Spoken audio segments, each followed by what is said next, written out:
우리 쉽게 말하는 남북한의 통일 정책은 크게 보면 여러분들 어렵게 생각하지 마시고 북한은 연방제로 통일하자는 것이고 우리나라는 민족 공동체 통일 방안으로 통일하자는 것입니다. 그런데 말씀은 많이 들어왔지만 그것이 무엇인지에 대해서는 정확하게 우리 퀴즈 프로그램 하듯이 이야기하면 잘 쉽게 답변하기가 어려운데 제가 한 말씀으로 드리면 북한의 연방제는 정치적으로 먼저 통일을 하고 그 뒤에 남북한의 여러 가지 사람 간의 교류라든지 하나 되는 것은 뒤로 차후에 하자, 통일되고 난 이후에 하자는 것이 크게 보면 연방제 통일 방안으로 보시면 되고 민족 공동체 통일 방안은 남북한의 체제와 이념이 엄청나게 괴리가 됐기 때문에 먼저 사회적으로 교류해서 가까워지고 난 다음에 정치적으로 마지막으로 통일하자 하는 것을 이렇게 생각하시면 됩니다.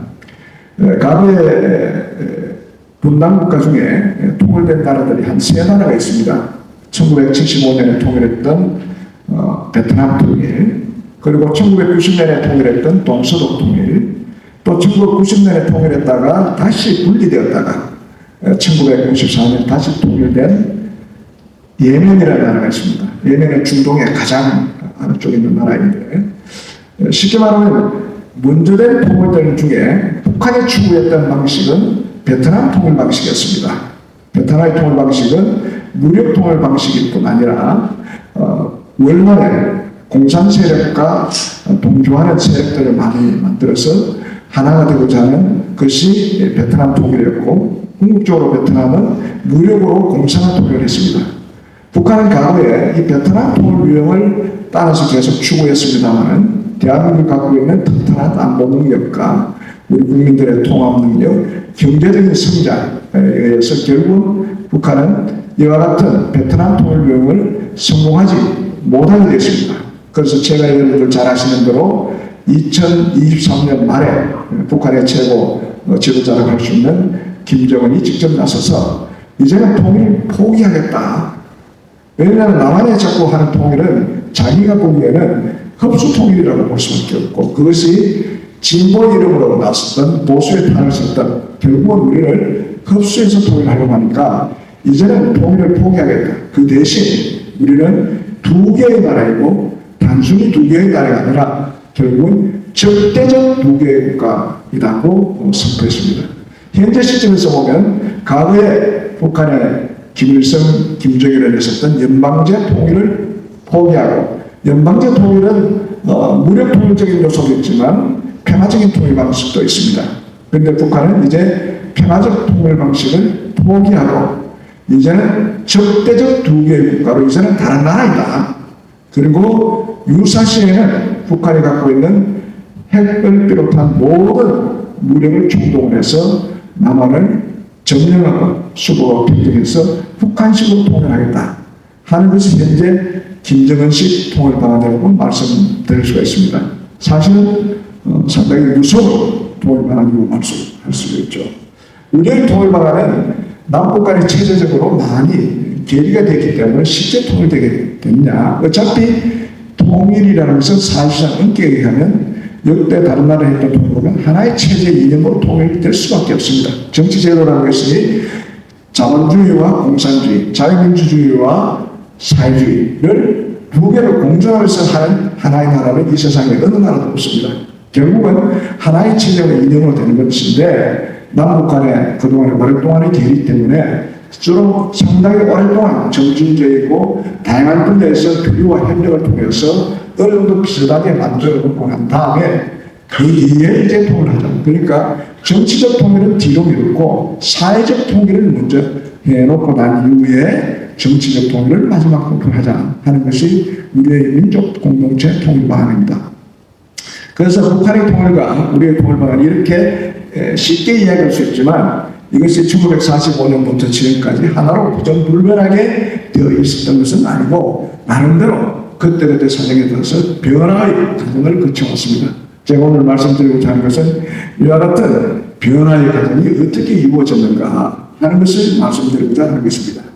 이 변화의 과정은 제 나름대로는 한 6가지로 분류를 했는데 첫 번째는 한반도의 정통성이 되느냐 하는 것이 양쪽의 통일 정책에 영향을 미쳤고, 두 번째는 양쪽의 정치 이념과 체제가 어떻게 되느냐, 또 통일 정책의 수립과 변화에 영향을 미쳤고, 세 번째는 우리 남북 간에 서로 당사자로서 통일하자고 하지만 남북 간의 모든 것들은 국제 정세에 영향을 받을 수밖에 없습니다. 그래서 국제 정세가 어떻게 달라지느냐에 따라서 우리의 통일 정책이 어떻게 변화했는가.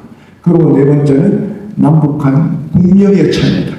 국력의 차이에 따라서 과거에는 북한이 공세적으로 남북 간의 통일 문제를 접근했을 때도 있고, 또 우리가 국력이 세지면 우리가 공세적으로 하면서 북한이 방어적으로 하는 이런 현상이 1945년부터 지금까지 시계열적으로 멀리 보면은 그런 현상이 나타나는 것을 알 수가 있습니다. 그리고 통일 정책을 결정하는 것은 국내 정치적인 요소가 또한 영향을 미치게 됩니다. 그리고 지금의 현재 통일 정책에 가장 크게 영향을 미치는 것은 북한 핵 문제입니다. 제가 한 6가지를 가지고 통일 정책의 대처의 변인들을 가지고 설명을 해보려고 합니다. 첫 번째는 정통성인데, 여러분들 잘 아시는 대로 2차 대전이 끝나고 나서 일본으로부터 해방되면서 사실은 남쪽에는 미군이 들어와서 미군정을 했고, 북쪽은 소련이 들어서 군정체제로 들어가 있었습니다. 모든 나라가 다 전쟁이 끝나면 군인들이 와서 평정을 하고 민간에게 정부양을 맡기는 것이 국제적인 관례였는데, 남북 간이 분단되고 나서 사실은 미국이나 소련이나 처음에는 신탁 통치를 5년 동안 하기로 했습니다. 원래는 신탁 통치 없이 하려고 했다가, 사실은 신탁 통치의 아이디어를 낸 것은 제가 국제정책에 보면 영국이 먼저 제기를 했어요. 처칠이 먼저 제기를 했고, 왜냐하면 이 신생국가들이 바로 권력을 넘기면 이게 혼란이 일어난다. 그래서 서방 선진 강국들이 조금 안정되게 해놓고 난 다음에 민간적으로 이해하기 좋겠다 해서 처음에는 미국과 소련이 신탁 통제를 주장했습니다. 그런데 우리 남쪽에서는 신탁 통제는 안 된다. 신탁 통제는 분단을 요구한다고 생각했고, 북한도 처음에는 신탁 통제를 반대했습니다. 그러다가 소련이 김일성한테 신탁 통제 지지하라 하니까 북한은 신탁 통제를 받아들였어요. 우리는 끝까지 신탁 통제를 받아들이지 않겠다 하고 논란이 되니까 이 문제를 유엔에다가 문제 제기를 했습니다. 그래서 당시 2차 대전 이후에 세계 평화를 위해서 국제기구로서 유엔을 만들었는데, 유엔에서 국제 평화를 한번 만들어보자. 그래서 유엔에 문제 제기했더니 유엔에서 했던 방식이 모든 국가들의 체제 성립은 국민의 선택을 받게 하는, 국민적 합의를 통해서 국민이 선택하는 겁니다. 모든 주권은 여러분들 국민에게 있다 하듯이, 그럼 국민들이 주권을 행사해서 한반도의 문제를 결정하자. 그래서 국민들이 선거를 통해서 정부를 만들자 할 때 우리 남한은 그걸 받아들였고 북한은 거부를 했습니다. 그러다 보니까 자연스럽게 남한은 선거를 통해서 대한민국 정부를 만들게 되었고, 북한은 유엔의 결의를 거부하면서 자기 식의 공산 정권을 만들었습니다. 합법적인 측면, 세계 평화를 주도했던 국제기구의 결정을 존중한다면 대한민국은 합법적인 정부였고, 그래서 유엔에서는 한반도 내에서 유일한 합법 정부다. 그래서 이걸 근거로 해서 대한민국의 헌법이 지금 우리의 영토는 북한까지 포함하는 겁니다. 우리 유엔이 한반도 전체를 하나에 만들어내서 한국은 선거를 통해서 정부를 만들었지만 북한은 그걸 거부하고 독자적인 노선을 했기 때문에 우리 입장에서 북한은 불법 집단이고 잘못된 집단입니다. 반드시 저거 수긍해야 되는데, 그 정신이 대한민국 헌법까지 지금까지 남아있기 때문에 정통성의 문제는 있습니다. 그래서 일부에서 우리 사회에서는 이제 남북한이 두 개의 나라로 이렇게 현실적으로 있으니 우리 헌법을 바꾸어서 독자적인 국가로 만들자 하는 것이 한때 정치권에서 있었습니다만, 우리의 기본적인 정통성에 관한 문제이기 때문에 그건 안 된다 해서 지금까지 대한민국의 헌법을 이대로 유지하고 있습니다. 그래서 우리는 정통성을 가지고 통일을 하려고 하는 것인데, 북한은 북한대로 김일성 정권이 생기면서 자기들에게 정통성이 있다고 주장을 해야 되기 때문에 자기들 어떤 논리를 만들었느냐, 과거에 조선의 일제식민지에서 김일성이가 항일 투쟁을 통해서 일본 제국주의를 물려보냈는데 한국에는 미국 제국주의가 남아있다. 이걸 물리쳐야 된다. 그래야 진정한 한반도의 해방과 혁명을 이룰 수 있다고 북한은 그런 정통성을 주장하고 있습니다. 이 정통성 싸움 때문에 계속 제로섬 게임이 되고 있습니다. 통일 문제는. 정통성 가진 사람이 비정통성 가진 사람을 물러쳐야 진정한 통일이 되는 것인데, 북한은 자기가 정통성이고 지금도 북한은 남한이 미제의 식민자로 이야기하고 있습니다. 우리 일부 사회에서 운동한 사람들이 한국을 미제의 식민자로 이야기하고 있어요. 여러분들 이 자리에 계신 분들이 대한민국이 미제의 식민자로 우리들 사회 누가 있겠습니까? 당당한 주권국으로서 미국한테 할 말은 하고, 또 우리의 국력이 세계 실권이 되고 전 세계에 들어오는 대한민국이 어떻게 미제의 식민자라고 사람들을 믿을 수 있겠습니까? 이 정통성 문제가 지금 계속 남아 있습니다. 두 번째 문제는 정치 이념과 체제 문제인데, 공산주의 체제가 일을 하는 방식과 자유민주주의 체제가 일을 하는 방식이 다르게 되어 있습니다. 공산주의 체제의 일을 하는 방식은 과거에 소련이 레닌과 스탈린이 혁명을 하면서 목적은 수단을 정당시한다는 기본적인 명제가 있습니다.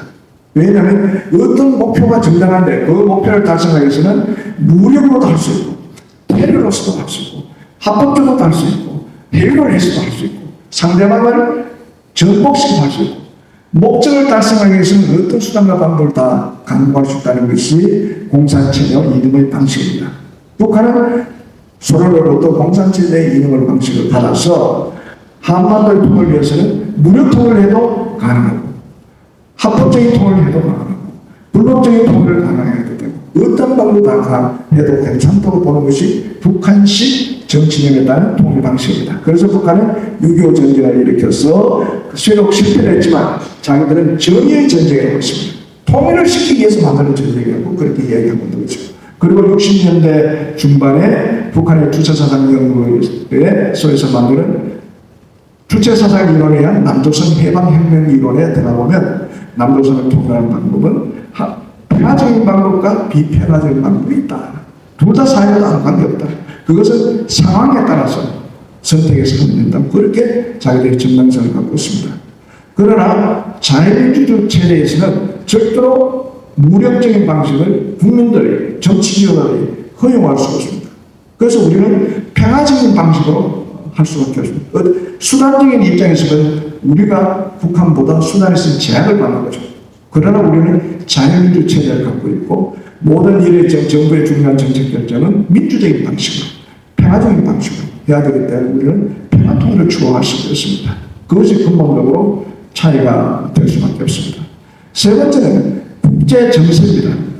이것이 사실은 되게 중요한데, 우리는 항상 우리가 얘기할 때 우리 주도로 통일할 것 같이 이야기하고, 북한도 자기 주도로 우리 남북한이 뭉쳐서 하면 된다고 이야기하지만, 사실은 우리나 북한이나 국제 정세의 영향을 많이 받아서 통일 정책을 추진해 왔습니다. 과거에 1960년대 말까지 냉전 시대를 합니다. 2차 대전 이후에 미국을 중심으로 한 자유진영과 소련을 중심으로 한 공산주의 양분하게 있었어요. 그때는 자유진영끼리 교류하면은 사는데 아무 지장이 없었습니다. 자국의 생존과 자국의 성장과 자국 국민들의 먹고 사는 문제를 해결하면서 자유진영끼리는 자유진영끼리 교류를 했고, 또 공산진영은 소련을 중심으로 해서 중공 이렇게 해서 동북권 공산들 자기들끼리 교류를 했습니다. 그래서 과거에 공산권의 경제 교류는 매년 무역 협정을 맺습니다. 무역 의정서를 만들어서 자유진영처럼 달러를 주고받고 무역 교류를 하는 것이 아니라 계획에서 물건을 주고받은 다음에 1년 뒤에 결산을 해가지고 부족 부분을 또 달러로 주는 것이 아니고 루블로 주는 것이 또다시 교류를 해가지고 장부상의 기록하고 그냥 경제 교류를 하게 됩니다. 그러니까 공산진영은 공산주의가 뭉치면 사는데 아무 지장이 없고, 또 자유진영은 자유진영이 사는데 아무 지장이 없고, 그것이 냉전 체제의 시대였습니다. 그래서 남북한에도 교류가 없었습니다. 우리는 미국이나 선진 서방 국가들만 지내면 되는 것이고, 북한은 소련이나 중국이나 동북 공산 지내면 문제가 없기 때문에 그때 교류를 할 이유가 없었고, 또 그 당시에는 구속을 받을 수밖에 없습니다. 그러나 1960년대 말 70년대 초에 되면서 탈냉전 시대가 됩니다. 미국이 먼저 주도했습니다만, 미국이 소련을 견제하기 위해서 그 당시에는 중공입니다. 지금 중국이긴 하지만 중공하고 교류를 하기 시작했습니다. 소련을 견제하기 위해서 중공하고 같이 교류하자고 이렇게 시작합니다. 그것이 쉽게 말하면 닉슨, 핑퐁계열, 키신저가 강요해서, 그러니까 우리는 오로지 자유진영과 미국을 중심으로 해서 해왔고, 북한은 소련을 중심으로 해왔는데, 자기의 형님 국가들이 좋아지니까 당황하게 됐죠. 그리고 우리도 이러다면 안 되겠다. 우리는 오로지 미국만 믿고, 북한은 오로지 소련이나 중국만 믿었는데, 형님들이 서로 왕년하고 잘 지내자니 어떻게 되느냐. 또 미국과 중국도 당시에 우리가 잘 지내니 동생 국가들도 우리 잘 지내라 하는 걸 거부하기 시작했습니다. 그것이 대당대 시대가 들어오면서 결국은 1970년에 7.4남북 공동성명이 이루어지게 됐습니다. 어떻게 생각하면 우리가 독자적으로 했는 것에도 국제 정세의 영향을 많이 받을 수밖에 없는 구조였습니다. 그러다가 이제 1980년대 말이 돼서 공산권이 무너지지 않습니까? 서방세계에 이긴 거죠. 인류에게 두 가지 제도가 나타나가지고 자유민주주의 시장경제체제의 제도와 그리고 공산주의와 사회주의 경제질서 체제가 두 가지가 어떤 것이 우리 인류에게 적합한 체제와 제도일까를 실험을 해보죠. 어떻게 생각하면. 그런데 결국은 공산체제는 결국은 우리 인류에서 바람직한 제도가 아니라는 것이 현실적으로 증명되면서 공산권은 무너지기 시작했습니다. 소련도 사실은 무너졌습니다. 그래서 소련도 과거에는 공산당 일당 체제에서 다당제로 바뀌고 시장경제를 도입했고 그 다음에 동구권은 다 완전히 시장경제 자유민주 체제로 완전 서방국가로 완전히 편입돼서 넘어갔고 다만 중국과 베트남은 공산당 체제는 그대로 두면서 경제체제는 계획개방체제로 시장경제로 바뀌는 대변화에 일어나면서 미국 중심의 자유민주체제와 시장경제 질서가 세계를 지배하기 시작됐습니다. 그와 동떨어서 대한민국은 엄청나게 경제성장이 됐고 북한은 경제적으로 꼬라박는 시대가 되었습니다. 그러다 보니까 서방세가 중심이 되면서 그때부터 우리가 800년 시대에 대한민국이 주도적으로 북한에 대해서 통일부대적 공세적으로 나가기 시작했습니다. 사실은 1960년대 말까지는 북한이 남한보다 더 잘 살았습니다. 구조적으로 잘 살 수밖에 없는 구조였고 우리는 참 힘든 구조였습니다. 힘이 강하니까 북한이 더 남한에다가 남북 간의 교류를 하다. 우리가 1990년대 북한에 제시했던 여러 가지 남북 교류 협력을 사실 북한이 60년대에 남한에다가 제시를 했습니다. 그때 우리 정부에서 박정희 대통령 시절이죠. 박정희 대통령 이전에 윤보선 대통령도 그렇게 했지만 윤보선 대통령, 박정희 대통령 때는 우리가 경제적으로 너무 약하니까 북한으로 비해서 군력이 약하니까 이제는 소극적으로 방어적인 자세로 나왔습니다. 그럴 때 우리의 통일 정책의 방향은 선건설 후 통일 정책이었습니다. 아무리 통일이 좋다더라도 1960년대 학생들이 나서서 북으로 가자 하고 하지 않았습니까? 그럼에도 불구하고 윤보선 대통령이나 박정희 대통령 우리 힘이 약하다. 북한하고 교류할 능력이 안 된다. 그래서 선건설 후 통일 정책을 내세웠고 그걸 적극적으로 했던 사람이 박정희 대통령. 힘을 키워놓고 난 다음에 안보를 튼튼히 해놓고 우리 경제 성장이 돼놓고 난 다음에 우리가 어느 정도 튼튼하다 생각할 때 북한하고 교류를 하는 것이지 약한 상태에서 북한하고 가는 북한 우리가 북한에 당하게 돼 있다. 그렇게 해서 방어적인 자세를 썼는데 그것이 역전이 됐습니다. 우리가 90년대 초에 들어가서 우리의 국력이 북한보다 훨씬 높아지면서 우리가 공세적으로 나가기 시작했고 북한이 방어적으로 나가기 시작했습니다. 그 현상은 어디에서 나타날 수 있냐면 북한의 경우에는 김일성이가 자기가 자신이 있었을 때는 자기 중심으로 베트남 방식의 통일이 가능하다고 생각하고 적극적으로 나섰습니다. 최근에 넘어온 쿠바의 이일규 참사가 비공개 모임에서 자기가 얘기했습니다. 자기가 이야기하기를 자기들이 있을 때는 김일성 정말로 통일이 되는 줄 알고 그렇게 적극적으로 통일했다. 그러나 김정일은 통일의 생각이 별로 없었다. 경제적으로 힘이 드니까 남한으로부터 경제지어적인 지원을 받기 위해서 그냥 통일의 흉내만 냈었던지 진정성은 없었고 자기가 거기서 북한 땅에서 크고 있다 보면 김일성은 정말로 자기 중심으로 통일이 된다고 생각했었고 통일이 열정 그렇게 강했다는 것을 자기가 증언한 바가 있었습니다. 그처럼 그 현상이 김일성이도 90년대 와서는 경제가 힘드니까 어떤 식으로 했냐면 이제는 남과 북이 서로 먹고 먹기를 통일을 하지 말자고 했어요. 김일성이 과거에 연방제 통일을 바로 하자고 했는데 이제는 누가 누구를 먹고 먹기를 통일. 그건 뭐냐면 북한은 남한의 적극 통일이고 남한은 북쪽에 되면 성공 통일했어요. 서로 성원 적합통일하면서 서로 자기 주도로 통일하려고 했던 것을 김일성이가 국력이 약해지고 국제 정세가 공산권이 다 무너지면서 이제 누가 누구를 먹는 통일은 그만하고 잘 지내자. 그리고 북한은 최대 이념의 통일을 제도 통일이라고 했습니다. 그 제도 통일은 후세대에게 맡기자. 그렇게 방어적인 자세를 하고 우리는 공격적인 자세를 했습니다. 그때 만들어졌던 우리의 통일 방안이 민족 공동체 통일 방안이었어요. 그때는 우리가 국력도 세고 북한의 핵 문제가 초기 단계고 국제정세가 우리의 편이고 또 중국과 베트남의 기업 개방 체제를 나오고 있으니 우리가 적극적으로 북한도 최소한도 기업 개방 체제로 변화를 시켜 나간다면 언젠가는 우리 중심으로 통일을 시킬 수 있을 것이다. 이런 약간의 낙관적인 생각을 가지고 민족 공동체 통일 방안이 당식으로 통일 방안을 추진했습니다. 물론 상당히 효과가 있었습니다. 노태우 정부, 그리고 김영삼 정부, 김대중 정부, 노무현 정부가 상당히 교류협력에 효과를 볼 수 있습니다. 교류협력을 많이 했죠. 북한도 남북한의 접촉을 통해서 남쪽에 대해서 많이 이해를 하게 되고 변화의 조짐도 있었습니다.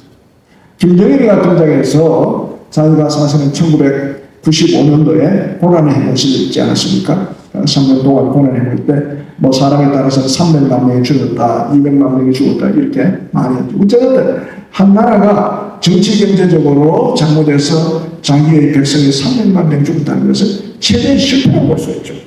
그래서 김일성이 죽고 나서 김정일이가 권력을 잡아줘서 나름대로 자기 체제를, 북한 체제를, 북한 정권을 지키기 위해서 나름대로 여러 가지 전략을 짰던 것입니다. 제가 볼 때는 기발한 전략을 짰던 것 같아요. 첫 번째 전략은 군사적으로는 이거 튼튼해야 된다. 그러니까 어떻게든 우리가 핵미사일을 계속 개발해서 군사적으로 튼튼하게 해야 되고 남한에서 교류협력이라는 이름으로 자기들을 도와주겠다 하니 남한으로 어떤 경제적인 지원을 받자. 그런 경제적인 지원을 받기 위해서 남북 대화하고 교류협력도 하자. 그리고 세 번째는 사회주의 체제에서 모든 주민들에 대해서 배급제를 다 해주신 형편이 못 되니 자체 많은 좋은 말로 경제관리 개선 조치를 했습니다. 1992년에 7일 경제관리 개선 조치단을 내세워가지고 이제 군인이나 당뇨나 공무원, 어린애나 노약자들만 국가가 먹는 문제를 해결해주고 나머지는 당신들이 알아서 해결하라. 공장도 나이가 돌아서고 일반 사람 시장에 가서 물건을 팔아서 해결하라. 배급제가 폐지되는 조치를 시작했습니다.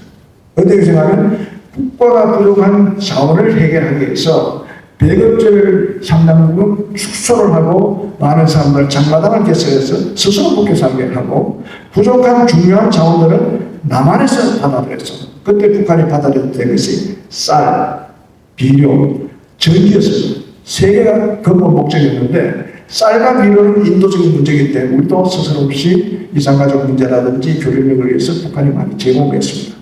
북한이 가장 필요했던 것은 전기였습니다. 왜냐하면 남한은 전기가 엄청나게 넘치고 양질적이고 북한에는 전기 사정이 형편없어요. 그래서 북한이 마지막에 우리에게 전기를 다오. 북한이 전기를 받기 위해서 우리 당국자인데도 권유를 미국을 통해서도 외적으로 돌려고 했지만 결국은 전기는 줄 수가 없었습니다. 왜냐하면 전기는 당시에 1994년 미국 제네바 합의를 할 때 북한 핵 문제를 해결하기 위한 한 방법으로 북한의 경선을 전소로 지어주는 그것과 연결이 되어 있었던 거죠. 핵 문제와 상당히 연결되어서 있던 것이고 또 우리의 전력체계는 나라 전체가 하나의 원 시스템으로 되어 있기 때문에 어디 한 곳에 타령을 다른데 영향을 받지만 만약에 북한의 전기를 연결해서 전기를 줄 때 북한 체제에 문제가 생겨서 남한의 전기에 큰 혼란이 일어나면 곤란하기 때문에 전기는 그렇게 쉽게 줄 수 없는 그런 문제였습니다. 제가 경제회담에 주로 많이 참여했습니다만 북한의 경제회담 수석대표, 그 당시에 북한의 차관이었습니다만 남한에서 무슨 그 전력관계의 국제회의가 있었는데 워낙 이 사람들이 우리들한테 계속 전기를 달라 해서 우리는 계속 거부를 하고 소극적으로 왔습니다. 그래서 남한에 와서 이렇게 국제 세미나를 하는데 잠깐 그 브레이크 타임이 있었어요. 그때 커피 타임인데 우연찮게 그 북한의 경제회담 수석대표 저하고 둘만 만나게 됐어요. 북한은 아무리 계획이 높더라도 그 사람이 뭐 차관 아니라 장관, 총리라도 남한을 말 조심해야 됩니다. 항상 옆에 따라다니는 보위부 직원들이었어. 장관하면 바로 숙청당합니다. 그때 마침 저하고 돈이 맞았어요. 그럼 그 사람은 비교적 북한의 순수한 경제 일꾼이었기 때문에 정말로 북한의 경제의 문제에 대해서 정말로 깊이 검토하고 뭘 해결하는 노력하는 사람이었어요. 저보고 딱 하는 말이, 홍 선생님, 왜 전기 달렸는데 왜 남한에 왜 전기를 주지 않느냐. 반복적으로 딱 그래서 제가 말을 하기가 참 곤란하지 않습니까? 그래서 전기라는 것은 그렇게 쉽게 해결되는 문제는 아니요. 그랬더니 북한 사람들은 모든 권력이나 모든 문제의 고리에서 핵심이 어딘가 항상 찾아내는 사람이에요. 그만큼 전략적이다. 했던 말이 저한테 미국이 주지 말은 것을 안 주는 것이 이렇게 저한테 딱 공격을. 아니다. 그 미국과 아무 관계없다. 이 전략 문제는 정말로 전략적인 물자이고 민감하기 때문에 쉽게 그걸 당신은 줄 수 없다. 하면서 커피 브레이크가 끝나는 까지 들어가고 있어요.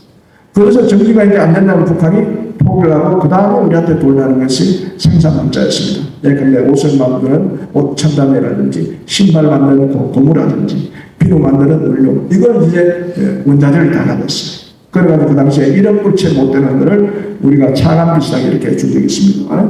김정일이 생각했던 그렇게 해서 부족한 것은 남한에서 받아먹자는 전략이었고 마지막에 제일 중요한 것이 2002년 7일 경제관리 개선 조치를 하면서 그 다음에 김정일이가 사인했던 것은 뭐냐면 성분경제건설 지침이었습니다. 성분경제건설 지침은 북한의 핵, 위산 만드는 여기에 대해서는 북한의 모든 자원 중에 최고 정도를 여기 무조건 투입시키는 지시였습니다. 그러면 김정일 입장에서 보면 북한 체제를 위한 국방산업에 위해서는 북한의 모든 전략물자 거기에 투입하고 부족한 물자들은 남한으로부터 받아들이고 부족한 것은 북한 백성들에게 배급제를 폐지하면 너희들이 알아서 해먹으라 하는 것이 김정일의 전략이었는데 어떻게 객관적으로 보면 당시 김정일 입장에서는 상당히 전략적 판단을 잘했다고 저는 솔직히 생각합니다. 그런데 그러한 장마당이 진행되면서 북한사의 변화가 일어나게 됐습니다. 우리의 교류 협력의 접촉 노선과 북한의 장마당에 대해서 북한 사람들의 의식 변화가 생긴 거죠. 사람이 국가로부터 배급을 받으면 국가에 의존이 되지만 자기 스스로 먹고 살면 국가의 의존보다는 개인기가 발전하고 내가 열심히 해서 돈 벌어야 되겠다는 생각합니다. 그리고 그 장마당을 통해서 예의 사도들이 많이 됩니다. 북한 스스로 모든 문자를 보고할 수 없기 때문에 중국 문자도 들어오고 남한 문자도 들어오고 그러니까 그 속에 문자 속에 거기에 내용이 들어가는 겁니다. 거기 보면 북한 내용을 이야기하는 장마당 이야기하면 한국 제품이 제일 좋거든요. 질이 제일 좋으니까. 그래서 북한 사람들이 위쪽 거냐 아래쪽 거냐 묻는데 위쪽 것은 중국 거고 아래쪽은 남한 거다. 아래쪽 것이 더 비싼 거죠. 상표를 떼도 다 하는 거죠. 그래서 북한의 사회가 점진적으로 사상적 위안이 변하고 정부와 규정을 거죠. 그래서 김정일이가 등장해서 나름대로 권력을 잡고 갑자기 김정일이 넘어지면서 권력을 잡지 않았습니까? 그래서 김정일이가 처음에는 야심차게 해보려고 하죠. 결국 세계의 고리는 미국을 잡아야 되겠다. 그래서 미국 정상을 해야 되는데 직접 관여하기 힘드니 남한을 통해서 간 우회적을 제안을 했습니다. 우리 문재인 정부에서 문전제로 나서서 우리는 어떻게든 미국과 북한을 붙여서 이 문제를 핵 문제를 해결하고 하려고 했었는데 막판에 잘 안 됐죠. 잘 안 됐는데 그러다가 북한의 최근 들어서 두 개 국가를 세운 거죠. 이 두 개 국가에 대해서는 우리 전문가들마다 견해가 두 개로 갈려져 있습니다. 그 두 개 국가는 하나는 방어적 입장에서 두 개 국가에 나타나는 사람도 있고 아니면 공세적으로 남한을 앞으로 무력공격하게 하기 위해서 방어했다는 두 가지 계획이 있습니다. 저는 비교적 방어적인 입장에서 했다고 주로 보는 사람의 입장이지만 좀 의미를 두어야 된다고 생각하고 있습니다. 방어적 입장은 뭐냐면 김정은의 등장해서 이제 미국으로부터 문제를 풀려고 해서 이제 안 된다는 것을 결론내고 미국이 풀지 않으면 남쪽으로부터 경제적인 말고도 완전히 없어지니 북한으로서는 경제력이 더 하강 곡선을 밀게 됩니다. 그런 상태에서 북한 사회는 조금 전에 말씀드렸듯이 장마당이를 통해서 남한의 한류를 통해서 중국의 문자를 통해서 등등해서 사회가 변화가 일어난 거예요. 젊은 사람들의 정치 구조가 많이 변화한 거예요. 심지어는 요즘 북한의 군인들이 가면 북한 19살, 18살 군인들이 저것들이 이해하는 소개팅 얘기하는 소개팅. 소개팅은 나는 명호 아닙니까? 북한의 어린이를 부르는 노래를 그걸 하면 남한노를 거예요. 그 어린애가 남한노를 모르고 거예요. 그만큼 보복이 확산된 거예요. 그 북한의 최고 결정권자들이 이거 큰일 났다. 이러다가 문화가 우리 남한에 다 먹혀들어간다. 이거 막아야 되겠다. 이런 생각을 갖게 되었다는 거죠. 그래서 그 하는 방식을 나오기 전에 그 전부터 북한이 2020년부터 서서히 여러 가지 법을 만들고, 북한은 법 없이도 되지만 이제는 북한사는 말을 제대로 안 듣는 단계까지 전체가 모여서 북한한테 반기를 드는 정도는 아니지만 조그만 동네에서는 불만을 토로하는 그런 양성들이 나타났습니다. 그래서 이거 법으로 만들어서 제재를 해야 된다 해서 2020년에 반동문화사상계획을 만들었습니다. 그거 뭐냐면 남한의 노래, 책 이거 전파하면 사회에 처한다. 진짜 그래서 어린애 15살 문제들을 여러 사람이 공부하면서 모델 교수로 공개 사회에 처했어요. 그만큼 자격체제에 저는 자신이 붙은 것다고 생각합니다. 반동문화사상도, 청렴교양 보장도, 심지어는 평양문화업법. 평양이 표준말 있지 않습니까? 근데 북한 평양 내에 남쪽 용어가 나오는 거예요. 젊은 청년들 오빠 뭐 이렇게 하니까 말이 안 되잖아요. 남편 보고 오빠 계속 북한이 모르는 거예요. 과거에는 북한이 자기 체제를 지켜서 평양 내고 남한의 비디오 이런 걸 보면 혼자 봤어요. 대부분 그 사람들이 간부들이 부녀자들이에요. 특히 보육이나 검찰 이런 사람들이 남쪽의 물건을 빼뜨려가지고 집에 놔두면 부인 혼자 받는데, 그것이 제가 북에서 보면 고위직의 탈북민들 얘기 보면 최근에 돌아서는 옆집에 이웃들하고 같이 자기 집에서 불러본다는, 평양 내에서도. 북한에서 당에서 다 알게 됩니다. 이거 나는 알겠다. 그래서 막아야 돼. 그래서 두 개 국가를 막고, 그것도 단순히 두 개 국가가 아니라 적대적 두 개 국가로 만들어야 북한 사람이 남한에 대한 적개심을 가지면서 단절할 것이다. 그래서 저는 방어적인 방식으로, 그럼 우리 정부도 방어적 방식 입장을 갖고 있어요. 근데 안보하시는 분들은 아니다, 이거 방어적이 아니다. 그렇게 나이가게 봐서는 안 된다. 이 공세적으로 관련하다. 북한이 이제 핵을 가지고 전술핵을 이제 실전 배치하는 단계까지 왔으니까 유사시에 남한을 공격하려고 하면, 그동안에 북한 주민들한테는 동포다, 우리 민족끼리다, 뭐 이렇게 다 같은 동포들 이렇게 했는데, 갑자기 북한 주민들한테 남한을 핵이나 미사일로 쏴준다면 명분을 만들기 위해서는 북한의 입장에서는 남한은 적대국하다, 다른 나라다. 그래야 합법적 공격의 명분을 만든다는 거죠. 그래서 안보적인 시각 가진 사람은 절대로 방어적인 시각 가진 사람은 너무 나이 본다. 공세적인 방식이다. 이렇게 주장하고 있습니다만, 저는 개인적으로 방어적인 입장이 더 강한데, 항상 북한은 이렇게 유사시에 그냥 바로 공격한다는 거죠.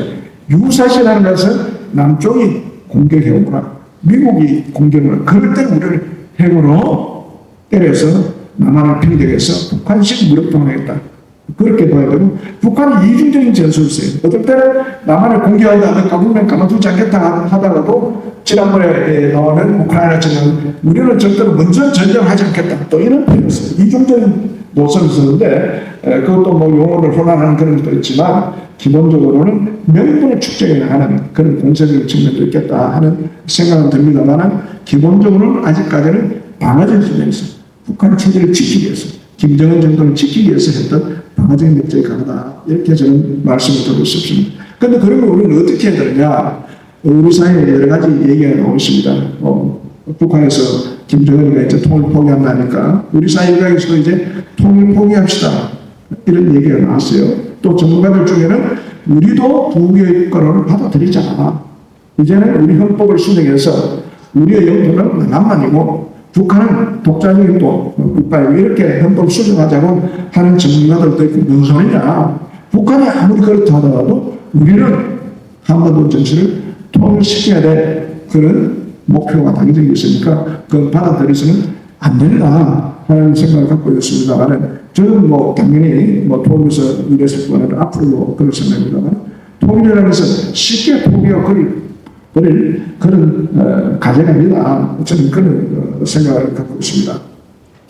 지금부터 이제 어떤 사람은 이렇게 얘기하지 않습니까? 자, 그러면 지금 현실적으로 통일은 어려우니까 통일은 포기하고, 뭐 30년 뒤에 먼 미래에 세대들이 그때 자기들 하고 싶으면 하는 것이고 안 하면 그만이고, 이렇게 이야기하는 논리도 제시했습니다만, 어떤 사회라는 것은 어떤 국가라는 것은 후대에게 이러한 생각을 갖게 하는 것은 평소에 정신과 유산, 교육을 통해서 전승이 되는 건데, 그걸 정책으로 하면 사회 교육과 과정, 정치 교육 과정이라고 하는데, 교회에서도 젊은 친구들이 교회 안 나온다고, 야, 저 친구들 뭐 나오든 말든 너는 날 저것들 알아서 그때 생각해. 이렇게 할 수 없지 않습니까? 그러면 교수님들이 계속 뭔가를 반대로 모색해서 젊은 세대들에게 신앙심을 불러주고 여러 가지 다양한 방식을 가지고 선교 활동을 하듯이 부모 문제도 젊은 청년들에게 어렵지만 우리는 왜 해야 된다는 걸 계속 가르쳐 나가는 대학 사회에서 그리고 초중고등학교에서 또 우리 사회단체에서 계속 해남으로서 젊은 세대 통일의식을 경진하고 또 그 사람 중에 훌륭한 사람이 나타나서 이걸 이어받는 것이지, 통을 포기하고 먼 날 가르치는 건 아무것도 없이 먼 날 하다가는 건 있을 수 없다고 저는 생각합니다. 어떻게 생각하면 제가 표현이 좀 맞는지는 모르겠습니다만, 기독교적으로 이야기하면 옛날에 이스라엘 민족이 애굽에서 탈출해서 적과 꿀이 흐르는 가나안 땅을 갈 때 40년이 걸리지 않았습니까? 가나안은 가야 되지 않습니까? 10년이 걸리든 20년이든 30년이든 40년이든 그건 가야 할 당위적인 과정이기 때문에 가야 되듯이 우리의 통일 문제도 이건 당위적 문제고 해결해야 될 문제고 가야 될 문제이기 때문에 어렵더라도 가는 문제라고 저는 생각합니다. 그래서 쉽게 통일을 포기하거나 먼 미래 우리 세대가 자기들 알아서 하고 우리는 손 놓자 하는 것은 저는 정말로 무책임한 행동이 아닌가 그런 생각이 듭니다. 그런데 이제 북한의 경우에는 북한의 정치제도가 소수의 몇몇 사람들이 결정하고 움직이는 체제이기 때문에 북한의 통일 정책은 변하기가 쉬워요. 사실 연방제 방식이나 이번에 김정은이가 갑자기 두 개의 국가를 나오거나 사실은 많은 전문가들이 두 개의 국가를 절대로 할 수 없다고 얘기를 많이 했어요. 사실은 두 개의 국가의 전쟁원이 2018년, 19년, 20년 약간 조짐이 나타났습니다. 그래서 전문가들이 두 개의 국가론이 쉽게 공식적으로 나타나지는 않아요. 속으로는 그렇게 생각하더라고요. 왜냐하면 자기의 백두혈통이라는 자기의 선배 김일성, 김정일이가 우리 민족끼리 통일해야 된다고 내세웠고 김정은의 권력을 꾸리는 자기의 할아버지, 아버지 때문에 받았기 때문에 도저히 그 얘기를 할 수 없습니다. 못할 걸 했는데 강해버렸어요. 북한에는 정책 결제에 견제 수단이 없는 거예요. 권력을 잡은 자가 틀리든 맞든 결정해서 끌고 오면 가난 체제인데 대한민국은 상분불이 되어 있고 또 국회의 힘이 세지 않습니까? 사실 민족공동체 통일방안이 당시에 1990년대 정부에서 4당 체제에서 합의를 보고 만들었어요. 그 당시에는 노태우 정부에서 그 당시에 김대중 총재, 김영삼 총재, 김정일 총재 사이한테 일일이 다 통일정책에서 정부의 정책을 선정하고 그분들의 의견을 받아서 합의해서 만들기 때문에 그게 아무도 우리 국내에서 반대한 사람이 없었어요. 그대로 민주공동체 통일반하는 거예요. 그런데 세월이 많이 흘렀는데 그 당시에 민족공동체 통일 반응이 많았을 때는 제가 여건을 이야기했지 않습니까? 국회 전체가 서방세계 중심으로 공산당을 졌고 그리고 북한의 핵 문제가 이제 종에 불거졌던 초창기 시절이었고 국내의 북한보다 우리가 훨씬 셌기 때문에 이방출감이 될 거라는 낙관적 전제가 있었습니다만 지금은 많이 바뀌었어요. 북한이 핵무기를 가졌어요. 이제 신냉전 체제가 되겠어요. 세상이 바뀌었어요. 그래서 많은 정부에서 1991, 2년에 만들었던 민족공통을 바꾸자 하는 얘기가 나왔지만 결국은 못합니다. 우리나라 정치구조가 완전히 약화가 되기 때문에 정치적 합의를 볼 수 없는 거예요. 그래서 바꾸자고 시작해서 나선 적이 이명박 정부 때부터 나왔어요. 이명박 정부, 박근혜 정부, 문재인 정부는 뭐 진보 정치니까 그건 아니고 그리고 지금 윤석열 정부도 바꿔야 된다 민족공동. 결국은 못 바꿨어요. 우리 정부의 공식 명칭은 민족공동 통일반입니다. 왜냐하면 우리의 정치 체제가 정치적 합의를 할 수 있을 정도로 우리 정치 구조가 잘 협의가 안 되고 분열되어 있잖아요. 그러니까 안 돼요. 그러다 보니까 결국은 어떤 식으로 나오느냐.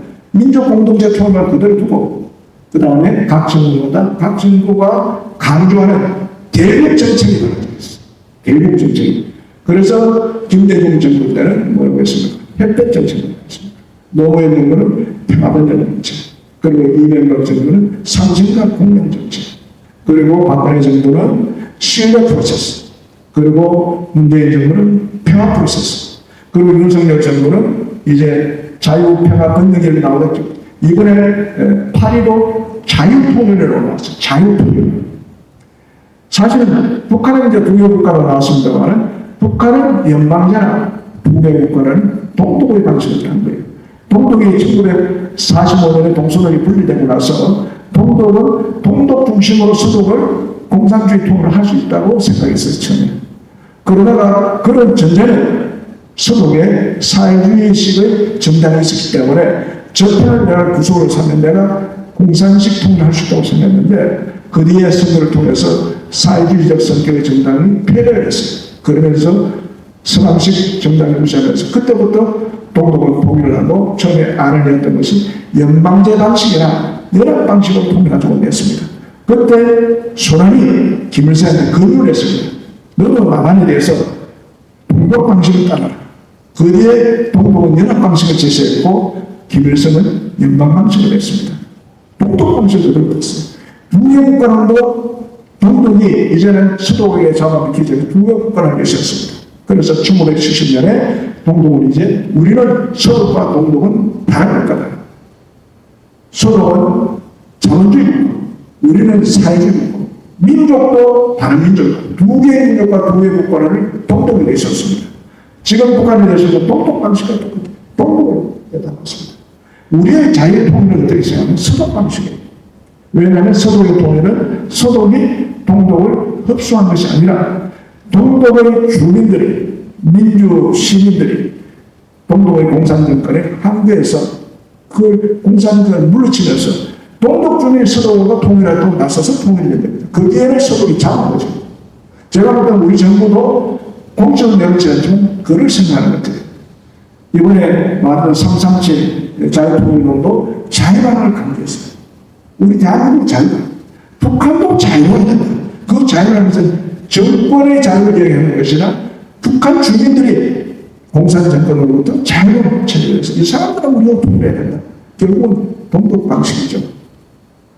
그래서 이렇게 된 것은 제가 말씀드린 6가지 부분들이 점차 변하면서 우리는 자유통일론까지 나오게 됐고 북한은 적대적 두 개의 국가로 나오게 됐습니다. 그런데 많은 사람들이 통일에 대해서 상당히 비관적으로 생각할 수밖에 없는 저점이 있는 관계로 양정이 있는 과거는 어떻게 저점이 있을 수도 있어요. 지금은 저점이 있는 건데 이럴 때일수록 우리가 사실은 통일 전략에 대해서 많은 전문가들이 고민하고 교회에서도 기도하고 언젠가는 당위적으로 돼 이스라엘 민족들이 가나안 땅에 가듯이 우리도 비록 80년이 지났지만 앞으로 10년이 걸릴지 20년이 걸릴지 모르겠지만 우리의 뜻과 의지와 기도를 하신다면 저는 반드시 통일이 되리라고 생각합니다.